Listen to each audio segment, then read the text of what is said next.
Assalamu alaikum and hi friends. Welcome to my kitchen by Fasa. எல்லாரும் நலமாய்ப்பீங்கன்னு நினைக்கிறேன். இன்னொரு vlogல எல்லாரையும் சந்திக்கிறதுல சந்தோஷம். வீடியோ பார்க்க முந்தி கட்டாயம் சேனலை சப்ஸ்கிரைப் பண்ணிவிட்டு கிட்டேக்கிற பெல் அடையாளத்தை அழுத்தி அதில் ஆல் அப்படின்ற அந்த ஆப்ஷனையும் அழுத்திக்கோங்க.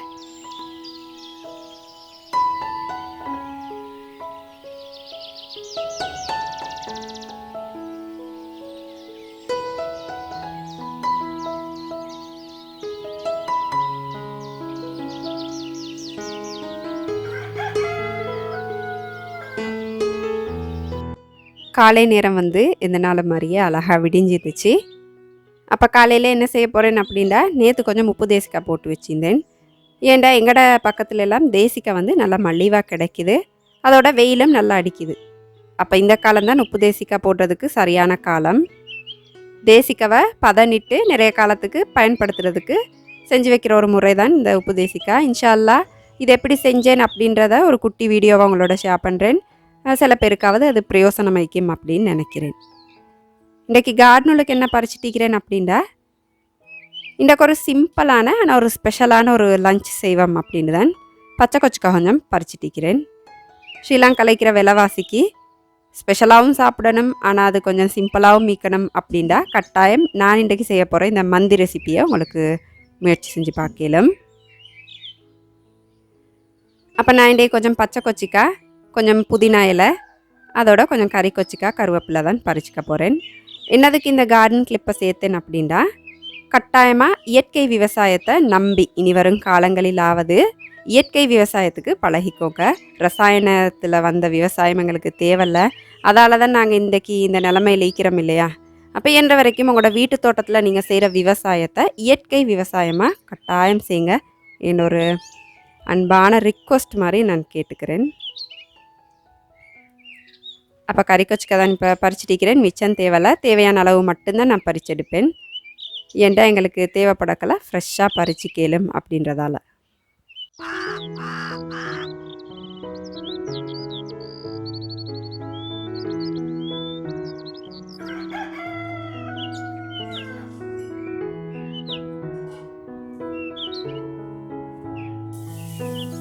இன்றைக்கு காலை உணவுக்கு நான் கடலை தான் தாளிச்சிட்டிக்கிறேன். கடலைக்கு எப்போவுமே தேங்காய் துண்டெல்லாம் போட்டு தாளிச்சேன்டா டேஸ்ட் வேறு லெவல் லைக்கும். ஆனால் நான் இன்றைக்கி சிம்பிளாக கொஞ்சம் வெங்காயம், கருவேப்பிலை, கட்டர்தூள், கடுகு அந்த மாதிரி போட்டு சிம்பிளாக தாளிச்சிக்கிறேன். கட்டாயம் இந்த தானியங்களை கிழமையில் 2 தடவையாவது காலை உணவுக்கு நீங்கள் சேர்த்துக்கோங்க, நல்லா ஆரோக்கியமாய்க்கும். அதோடைய ஒரு ஸ்பெஷலான விஷயம் உங்கள்கிட்ட காட்டணும். நான் எப்போவுமே தேசிக்காய் காலத்தில் தேசிக்காவை இப்படி ரவுண்டாக கட் பண்ணி நல்லா காய வச்சுருவேன். ஏண்டா அரபிக் சாப்பாடுகள் செய்யும்போது கட்டாயமாக இது எங்களுக்கு பிரயோசனமாக இருக்கும். அப்படி தான் நான் இன்றைக்கி இந்த மந்திரி மசாலா செய்கிறதுக்கும் அந்த காஞ்ச தேசிக்காய் 2 துண்டு போட்டிக்கிறேன். மிச்சம் போட்டாலும் கசப்பாயிரும். அப்போ 2 துண்டு 3 துண்டு போட்டால் போதும். அதோடைய கொஞ்சம் மிளகு விதை, கொத்தமல்லி விதை, ஒரு நட்சத்திர பூ போட்டிக்கிறேன். ஏலக்காய், கராம்பு, கருவேப்பட்டை, கருவாயிலை, கருவேப்பிலை, நச்சீரகம் எல்லாம் சேர்த்து நல்லா பொன்னிறம் ஆகிற வரைக்கும், கிறிஸ்பியாக ஆகிற வரைக்கும் வறுத்தெடுத்துடணும். நான் இன்றைக்கி செய்கிற ரெசிபீஸ்ட அளவுகள் எல்லாமே டிஸ்கிரிப்ஷனில் தந்திப்பேன். டிஸ்கிரிப்ஷன் அப்படின்னா என் வீடியோக்கு கீழே குட்டியாக ஒரு அம்பு குறிக்கும், அதை அழுத்தி பார்த்தீங்க அப்படின்னா உள்ளுக்கு நான் எல்லாம் டைப் பண்ணி வச்சுப்பேன். இப்போ இதை மிக்சி ஜாரில் போட்டு நல்லா அரைச்செடுத்துடணும்.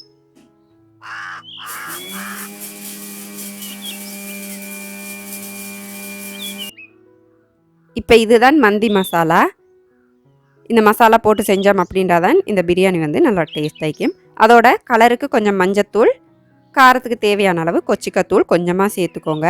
இப்போ இதை நல்லா மிக்ஸ் பண்ணிவிட்டு இதுலேருந்து கொஞ்சம் ஒரு 2 டீஸ்பூன் அளவு நாங்கள் எடுத்து வச்சிடணும். ஏன்னா சோறு ஆக்கக்கலை இந்த மசாலா போட்டு நாங்கள் ஆக்கணும். அதுக்காக வேண்டி மிச்சமிக்கிற மசாலா தூளில் கொஞ்சமாக எண்ணெய் சேர்த்துக்கோங்க. ஒலிவ் ஆயில், சன்ஃப்ளவர் ஆயில் அந்த மாதிரி பாவிச்சிங்க அப்படின்னா ஆரோக்கியமாய்க்கும். ஏதாவது ரிஃபைண்ட் ஆயில் அந்த மாதிரி கூட உங்களுக்கு பாவிச்சு கேளும். இப்போ தேவையான அளவு தேசிக்காய் புளி சேர்த்துக்கணும். கொஞ்சம் புளிப்பாய்க்கணும் அப்படின்னா கொஞ்சம் கூடுதலாகவே சேர்த்துக்கோங்க. நான் இன்றைக்கி நல்லா பெரிய 1.5 காய் மாதிரி சேர்த்திக்கிறேன். தேசிக்காய் காலம் அப்படின்றதால தேசிக்காய் நிறைஞ்சு பேத்திக்குது. அப்போ தாராளமாக போடலும்.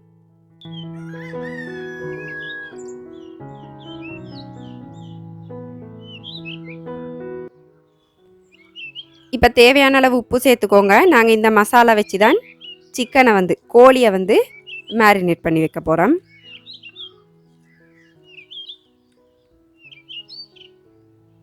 இப்போ இந்த மசாலா கலவையிலையும் கொஞ்சம் எடுத்து வச்சுக்கோங்க, புறவு யூஸ் பண்ணுறதுக்கு. ஒரு 3 டீஸ்பூன் மாதிரி எடுத்து வச்சா போதும். இப்போ நான் முழு கோழியை 4ஆக கட் பண்ணி அதில் இப்படி குட்டி குட்டியாக கட்ஸ் போட்டு வச்சுக்கிறேன். மிச்சம் பெருசாக போட வேணாம், ஏண்டா வேகக்கலை அப்படியே கோழி வந்து சதை பிரிஞ்ச மாதிரி ஆயிரும். ஃபஸ்ட்டு குட்டி குட்டியாக போட்டு வச்ச பிறகு நாங்கள் ஏற்கனவே செஞ்சு வச்சுருந்த அந்த மசாலாவை போட்டு நல்லா கோழியில் பிரட்டி வச்சிடணும். அப்போ தான் அந்த உப்பு புளியெல்லாம் நல்லா கோழி சதையுளுக்கு பிடிக்கும். உங்களுக்கு தனியாகவே அந்த தொடையோட சேர்ந்து வரும் இல்லையா கால், அப்படி எடுக்கவும் மேலும் நான் இன்றைக்கி முழு கோழியை 4ஆக கட் பண்ணி எடுத்துக்கிறேன். உங்களுக்கு விருப்பம் மாதிரி எடுத்துக்கலும்.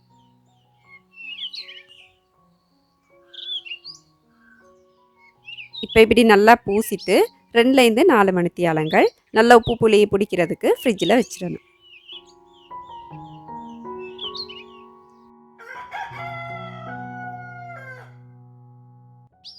அதோட காலை உணவை சாப்பிட்ருவோம் அப்படின்ட்டு புள்ளைகளையும் வச்சுட்டு நானும் சாப்பிட்றேன். நான் புள்ளைகளுக்கு எப்போவுமே கொஞ்சம் தக்காளி சோஸ் போட்டு கொடுப்பேன். அப்போ நல்லா விருப்பமாக சாப்பிட்ருவாங்க.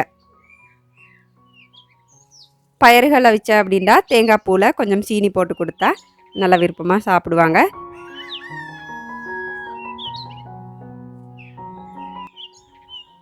அதோட தேவையான வெங்காயம், கறிக்கொச்சிக்காய் அதுகளெல்லாம் நான் கட் பண்ணி வச்சுக்க போகிறேன்.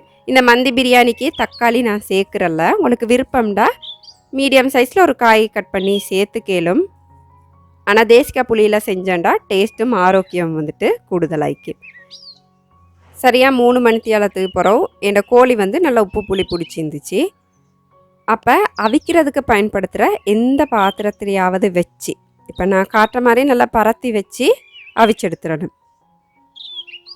கீழே உள்ள தண்ணி வந்துட்டு கணக்காக வச்சுக்கோங்க, நிறையவும் வைக்க வேணாம். ஏன்னா அந்த தண்ணியால் தான் நாங்கள் சோறு சமைக்கணும். நீங்கள் எவ்வளோ சோறு சமைப்பீங்களோ அந்த அளவுக்கு தேவையான தண்ணி வச்சாலே போதும். இப்போ வச்சு ஒரு பக்கம் நல்லா வேகிறதுக்கு 20 நிமிஷம் அளவான நெருப்பில் வச்சிடணும்.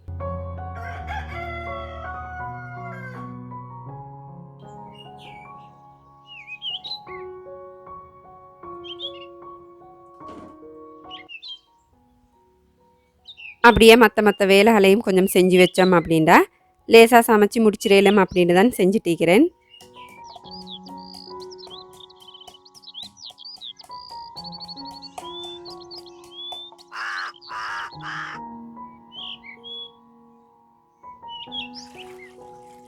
அரிசி நான் இன்றைக்கி பாஸ்மதி தான் எடுத்துக்கிறேன். உங்களுக்கு இதுக்கு பதிலாக கீரி சம்பா அந்த மாதிரி கூட எடுத்துக்கலும். நான் இந்த அரிசி கொந்தாலுமே அரிச்செடுப்பேன், அப்போ தான் என் மனசுக்கு திருப்தி ஆயிக்கும். அரிசி நல்லா கழுவிட்டு 20லேருந்து 30 நிமிஷம் அரிசை வந்து நல்லா ஊற விட்டுறணும்.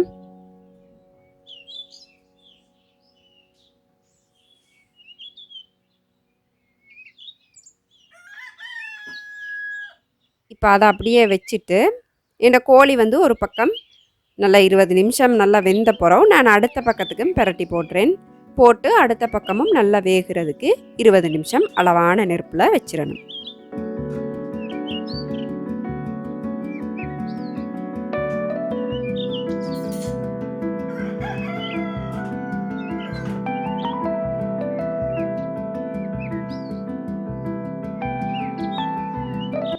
அதுக்கிடையில் நாங்கள் இன்றைக்கி மாவும் வறுக்கிறோம். மாமி தான் வறுத்துட்டிக்கிறாங்க அரிசிமா. நான் எப்போவுமே வீட்டில் இடியாப்பம், புட்டு, ரொட்டி எல்லாம் செய்கிறதுக்கும் அரிசிமா வீட்டிலே தான் தயாரிச்செடுக்கிறேன். இது எப்படி தயாரிக்கிற அப்படின்னு உங்களுக்கு வேணுமெண்டா ஏற்கனவே நான் வீடியோ அப்லோட் பண்ணிக்கிறேன். அந்த வீடியோட லிங்க்கை டிஸ்கிரிப்ஷனில் தாரேன், பார்த்துக்கோங்க. அப்படியே இந்த கோழியும் ஃபுல்லாக 40 நிமிஷம் அவிஞ்சு முடிஞ்சு ஒரு பக்கம் 20 நிமிஷம் புரட்டி போட்டு அடுத்த பக்கமும் 20 நிமிஷம் நல்லா அவிஞ்ச பிறகு கோழியை எப்படி எடுத்து வச்சுக்க போகிறேன்.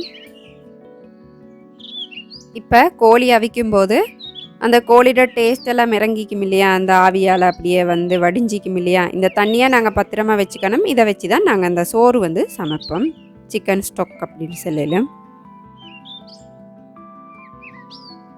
இப்போ இந்த சோறு சமைக்கிறதுக்கு தேவையான அளவு எண்ணெய் சேர்த்துக்கோங்க. தேவைண்டா கொஞ்சம் நெய்யும் சேர்த்துக்கோங்க, அப்போ நல்லா வாசம் வைக்கும். அதோட கொஞ்சம் வெங்காயம், பச்சை கொச்சிக்காய், கறி கொச்சிக்காய் சேர்த்து லேசாக வதக்கிக்கணும்.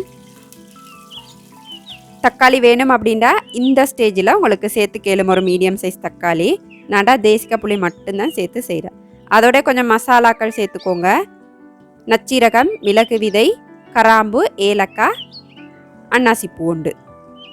அதோட அந்த காஞ்ச தேசிக்காய் இருந்துச்சு இல்லையா, அதுலேயும் 2 துண்டு சேர்த்திக்கிறேன். அதோட தேவையான அளவு இஞ்சி பூண்டு பேஸ்ட் அதையும் சேர்த்து நல்லா பொன்னிறமாகிற வரைக்கும் வதக்கிக்கணும்.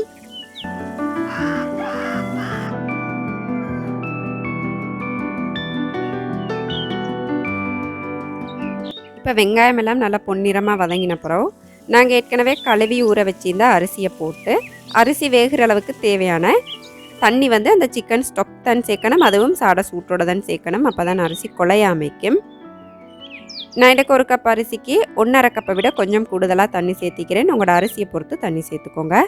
அதோட ஏற்கனவே எடுத்து வச்சிருந்த அந்த மந்தி மசாலா, தேவையான அளவு உப்பு, அதோட வீட்டிலே செஞ்ச சுப்கெட்டை துண்ணோடு சேர்த்திக்கிறேன். சுப்கெட்டை ரெசிபி வேணுமெண்டா டிஸ்கிரிப்ஷனில் லிங்க் தரேன், பார்த்துக்கோங்க.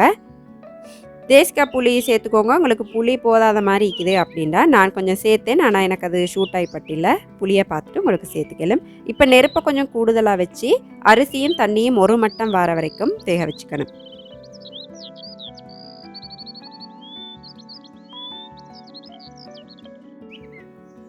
இப்போ நாங்கள் ஏற்கனவே எடுத்து வச்சோம் இல்லையா, ஒரு 3 டீஸ்பூன் அளவு அந்த மசாலா கரைச்சது, அதில் இன்னும் பாதி எலுமிச்சை சாரை நான் சேர்த்து ஏற்கனவே இந்த அவிச்சு வச்சிருந்த கோழியில் நல்லா பூசி இன்னும் கொஞ்சம் நேரம் அப்படியே இதை மேரினேட் பண்ணி வைக்க போகிறேன். ஏண்டா அவியும் போது நிறைய இதில் உள்ள உப்பு அந்த புளியெல்லாம் பேத்திக்கும் இல்லையா, அந்த தண்ணி உள்ளுக்கு அதை சுட்டி நாங்கள் திருப்பவும் பூசி இதை ரோஸ்ட் பண்ணினோம் அப்படின்னா நல்லா டேஸ்ட் ஆகிக்கும். இப்போ இந்த சோறு பார்த்தேன்டா நல்லா கொதித்து சோறும் தண்ணியும் ஒரு மட்டத்துக்கு வந்த பிறகு நாங்கள் இப்போ இதை தம் போட்டுறணும். தம்முக்கு உங்களுக்கு 2 முறையில் போடையிலும் நான் எப்போவுமே இப்படி வந்த பிறகு கீழே உள்ள தணல் எல்லாம் எடுத்து மேலே போட்டு மேலால் தம் போட்டுருவேன். இது வந்து லேசாய்க்கும், அடி பிடிக்காது. அப்போ எங்களுக்கு பயப்படவே தேவையில்ல, அப்படியே தம்மில் வச்சிடலும். நீங்கள் அடுப்பில் செய்யலாம், கேஸ் ஸ்டவ்வில் செய்கிறீங்க அப்படின்னா அரிசியும் தண்ணியும் ஒரு மட்டத்துக்கு வந்த பிறகு ஃப்ளேமை வந்துட்டு நல்லா குறைச்சிட்டு 20லேருந்து 30 நிமிஷம் தண்ணி நல்லா வற்றி தம் ஆகிற வரைக்கும் அப்படியே வச்சிடணும். அடி வந்து தடிப்பம் இல்லாத பாத்திரம் ஒன்று பயன்படுத்துகிறீங்கன்னா கட்டாயம் கீழே ஒரு பேன் அப்படி இல்லாட்டி ரொட்டியோட வச்சுக்கோங்க. ஆனால் நீங்கள் அடுப்பேந்தும் கேஸில் செய்கிறீங்க அப்படின்னா ஒரு முறை இப்போ நான் காட்டுற மாதிரி அடுப்பில் செஞ்சு பாருங்கள். டேஸ்ட் வந்துட்டு வேறு லெவல் இருக்கும். அப்போ அது பாட்டுக்கு தம் ஆகட்டும். அது வரைக்கும் நாங்கள் இந்த சிக்கனை பொரிச்சு எடுத்துருவோம் அப்படின்ட்டு தான் பேனில் போட்டிக்கிறேன். கருவேப்பிலை கொஞ்சம் சேர்த்துக்கோங்க. அப்போ அந்த வாசனையும் சேர்ந்தா சிக்கன் அந்த ரோஸ்ட் வந்து நல்லா டேஸ்ட் ஆகிக்கும். 2 பக்கமும் நல்லா கோல்டன் ப்ரௌன் கலர் வர வரைக்கும் பொரிச்சு எடுத்துடணும். இப்போ உங்களுக்கு இந்த கோழிக்கு ஃபுட் கலரிங் சேர்த்து கலர் வர வைக்கலாம். அப்போ என்னதுக்கு அதெல்லாம் சேர்த்துட்டு அப்படின்னு நான் எப்போவுமே சேர்க்க மாட்டேன். நான் கொஞ்சம் சோஸ் சேர்த்துக்குவேன் பொரிக்கும் போதே, அப்போ நல்ல ஒரு கலர் வரும் அப்படின்றதுக்காக வேண்டி. இப்போ நல்ல எல்லா பக்கமும் நல்ல கலர் வரதுக்கு நல்லா பிரட்டி போட்டு ரோஸ்ட் பண்ணி எடுத்துக்கணும். இப்படி சோஸ் சேர்த்திங்க அப்படின்னா நல்லா கலர் ஆகிக்கும்.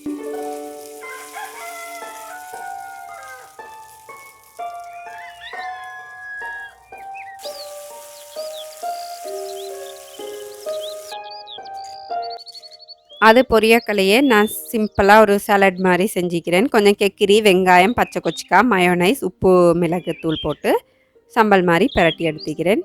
அதோடய இந்த சோறு வந்து நல்லா தம்மாகி இருந்துச்சு பாருங்கள். மேலால் தம் வச்சிங்க அப்படின்னா உங்களுக்கு எந்த பயமுமே இல்லை.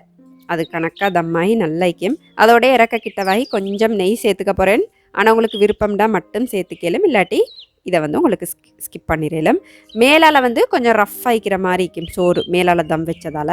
அதை சுற்றி நல்லா இப்படி பிரட்டி போட்ட பிறகு மூடி வச்சிட்டோம் அப்படின்னா அந்த சோறும் நல்லா சாஃப்ட் ஆயிரும். அப்போ நீங்கள் விறகடுப்பில் இப்படி தம் போட்டு சோறு ஆக்கியே இல்லைண்டா ஒரு தடவை கட்டாயம் முயற்சி செஞ்சு பாருங்கள். அதோடய ஏற்கனவே இந்த கலருக்கு நல்லா இப்படி கலர் வரணும்.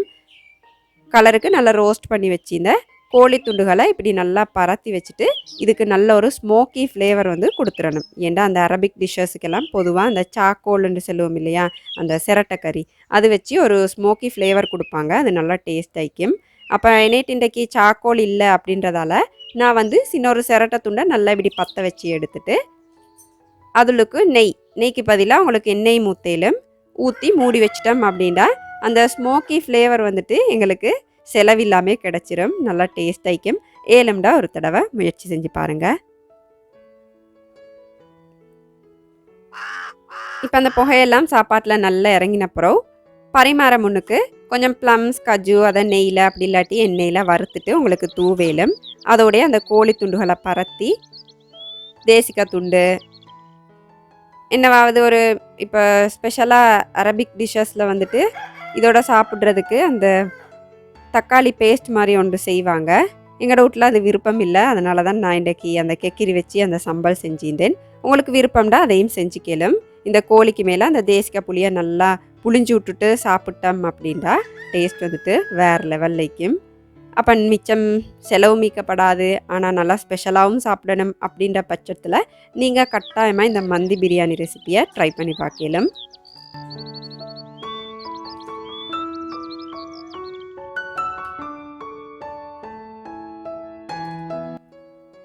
அப்போ இந்த ரெசிப்பியை முயற்சி செஞ்சு பார்த்தீங்க அப்படின்டா கட்டாயம் எனக்கு கமெண்ட்டில் சொல்லுங்கள்.